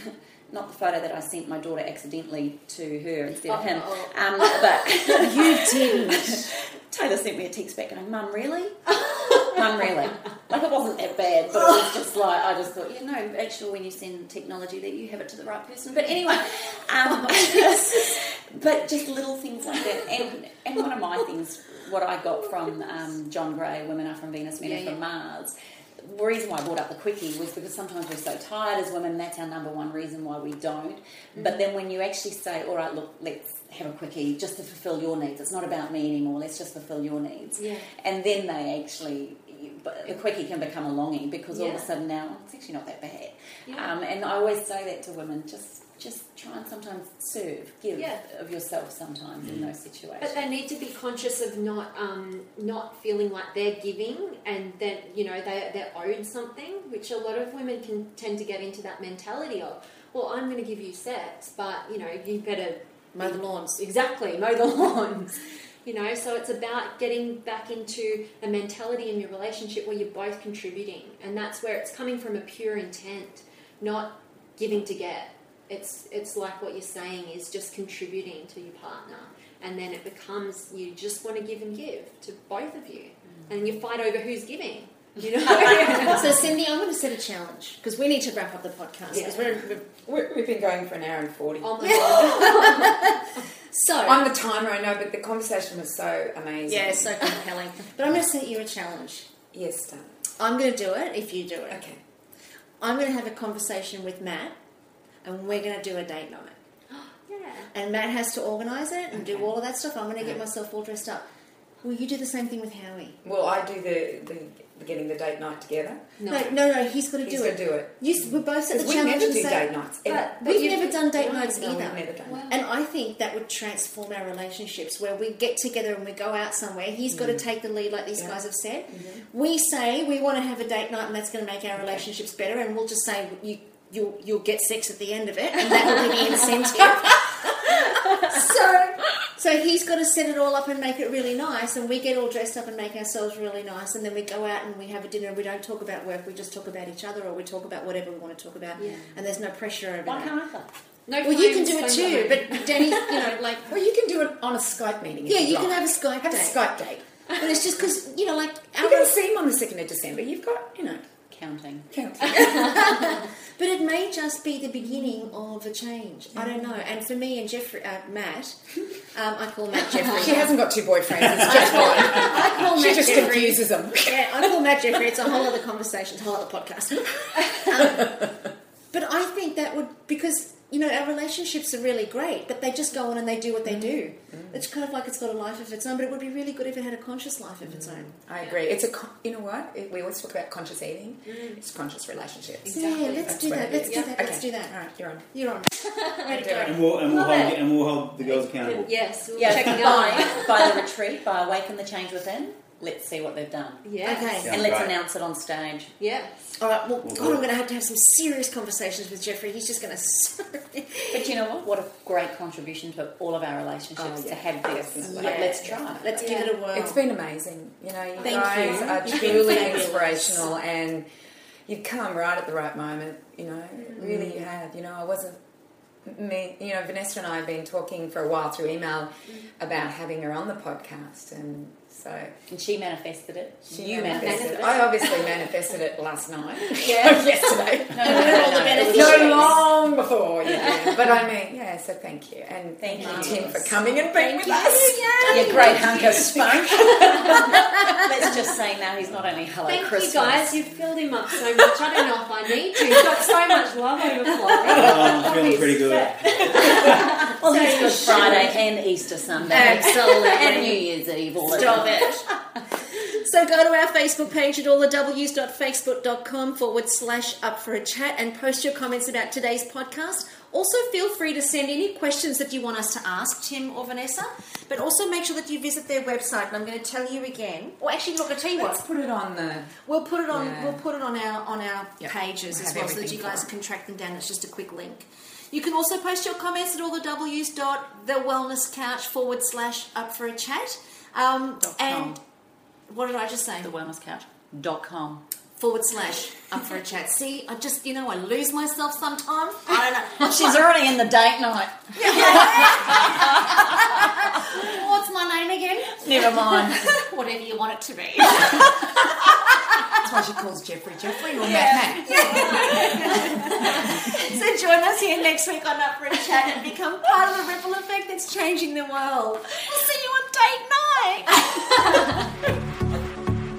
Hi, it's Damien Christoph here. If you're loving the Wellness Couch podcast, then you'll absolutely love our special once-only free 4-part webinar series starting Thursday, October 30.